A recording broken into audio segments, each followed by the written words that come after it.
Tentu saja ada alasan mengapa kita memilih buku-buku bertema pendidikan.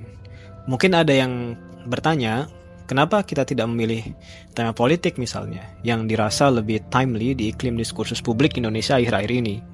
Mengapa juga tidak tentang climate crisis, ekonomi, gender, dan sebagainya.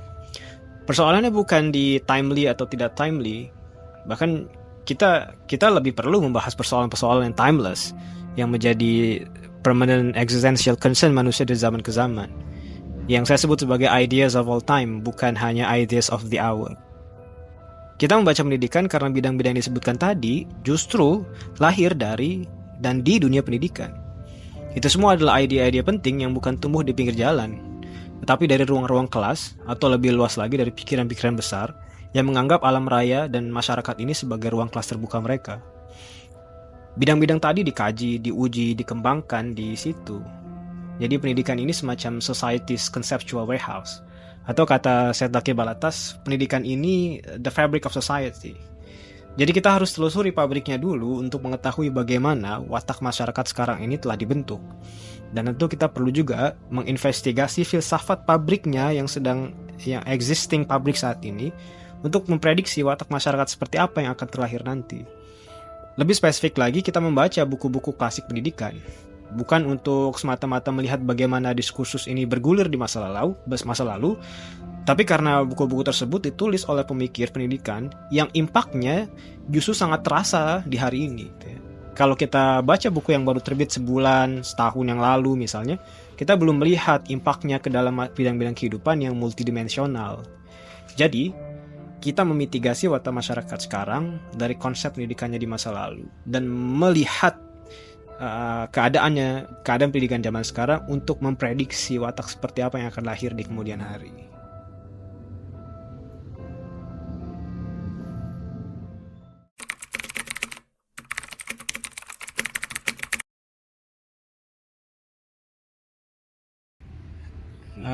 Saya rasa di dalam konteks gerakan literasi, khususnya yang berbentuk book club, kita juga perlu membuat peningkatan kualitas baik dari segi format ataupun materinya.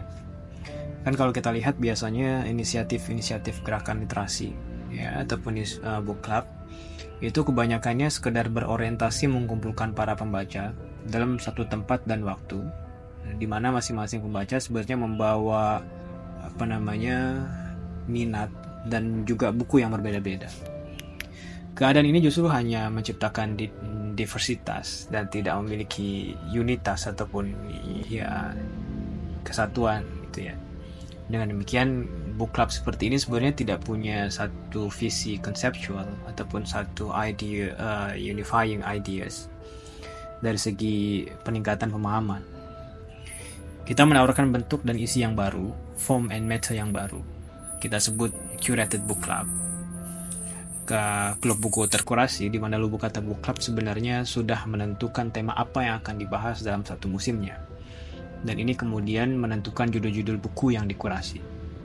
Sistem seperti ini juga sangat efektif saya rasa untuk memperluas cakrawala pemahaman ya, bukan satu tema, dan efisien dari segi waktu yang diberikan dibanding dengan pengayaan yang banyak dari segi konten yang didapatkan. Prinsipnya kalau saya ringkas adalah getting most out of the books in a given time, ataupun memperoleh hal yang banyak dari buku-buku dalam satu daftar, tapi dalam waktu yang sangat terbatas, yaitu satu musim. Dan satu musim itu 5 bulan maksimum. Nanti satu orang pembaca diberi kewajiban untuk menelaah dan mempresentasikan pada masanya yang pada gilirannya. Menelaah, mempresentasikan satu buku, tapi di masa yang sama juga kita encourage untuk membaca buku-buku yang lain dalam list ataupun daftar kurasi yang sama. Yeah.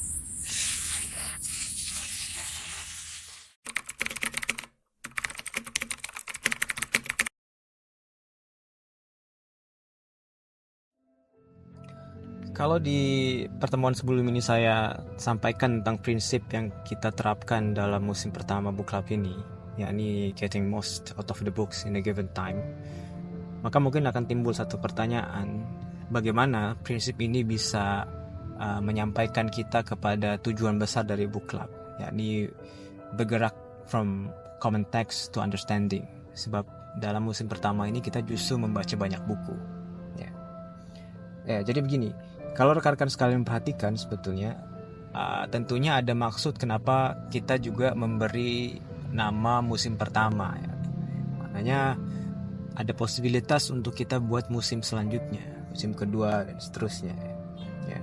Sebenarnya tujuan from common text to common understanding akan betul-betul tampak bentuknya yang utuh di musim kedua. Di musim kedua ini kita akan mengupas satu buku saja from cover to cover selama satu musim penuh dan masih dalam tema yang sama. Kita melanjutkan tema di musim pertama, yakni pendidikan. Tapi kalau kita ingin mewujudkan satu perbincangan buku yang menarik, yang lebih mendalam lagi, yang insya Allah akan terjadi di musim yang kedua, tentu kita menginginkan para peserta yang datang itu punya satu persiapan yang cukup, yang memadai. Di antaranya mereka perlu punya wawasan tentang isu-isu utama, pemikiran, diskursus, dan rujukan-rujukan yang penting yang berkaitan dengan tema pendidikan. Karena kami tentu tidak bisa membatasi book club ini khusus untuk segmen audiens yang lebih kecil yakni mereka yang datang dari jurusan bidang atau minat pendidikan.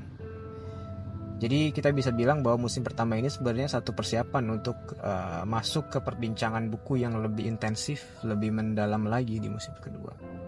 Maka nanti kita di musim kedua memang akan lebih selektif untuk menerima peserta gitu ya. Dan mereka yang sudah masuk di musim pertama akan dapat golden ticket sebetulnya untuk bisa lanjut di musim yang kedua.